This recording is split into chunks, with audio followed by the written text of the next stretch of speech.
Hey everyone, Scott here to discuss The Incredible Hulk. Woo woo! Starring Edward Norton, Liv Tyler, Tim Roth, William Hurt, and Tim Blake Nelson, and directed by Louis Leterrier.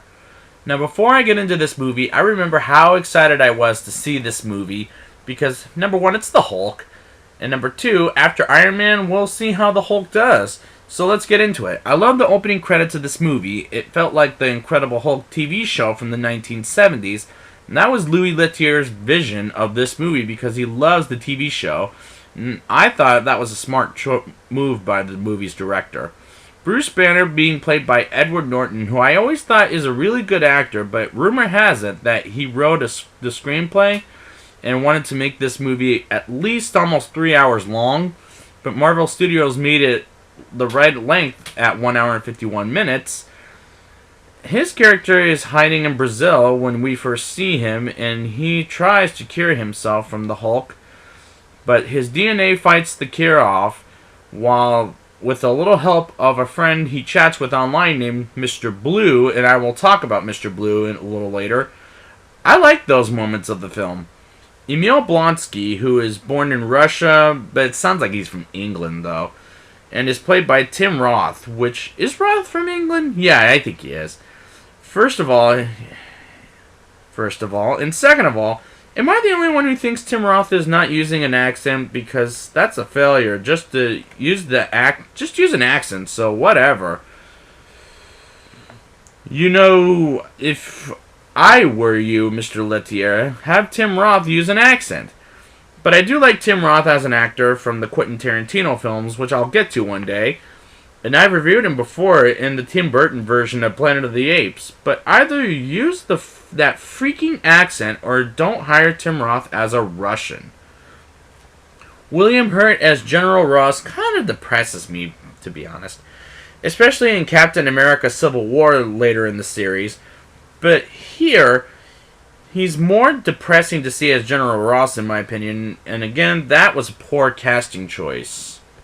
When we first see the Hulk, he's beating up soldiers in the shadows, and I thought to myself, damn it, we've seen the Hulk before hitting play. He's even on the cover of the DVD boxes, guys. As Bruce comes home, we get introduced to Dr. Betty Ross, played by Liv Tyler, who I've seen in the Lord of the Rings trilogy. She's honestly very too breathy. Maybe not whiny, but breathy is probably the right word to put her in this movie. Which, can I ask, is this a miscast movie? Because it feels that way. And her boyfriend, Dr. Sampson, played by Ty Burrell, who has very little to do except insulting General Ross, which is not a very good sign either.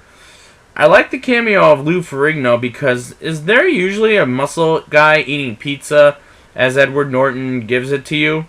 No muscle guy can eat pizza, unless if it's every once in a while. I'll give him that. But I like seeing Mr. Ferrigno here. Blonsky gets powers like the Hulk,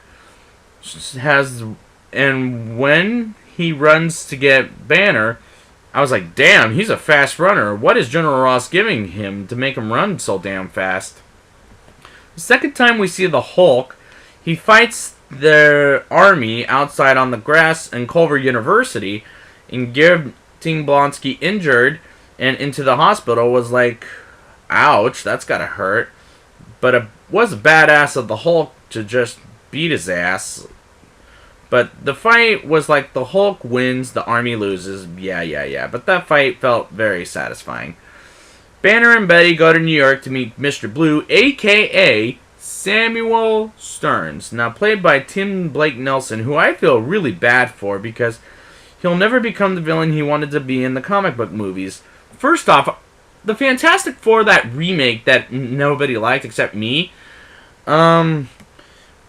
he was supposed to be the mole man, and here he's supposed to be the leader. But I do like his presence in this movie, like I did with Fantastic Four, the remake.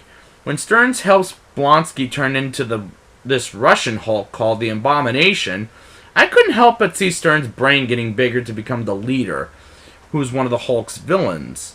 Which I feel so bad for Tim Blake Nelson again, because that will never become the leader in this Marvel Cinematic Universe so far, because there's no more because there's more to come in the future.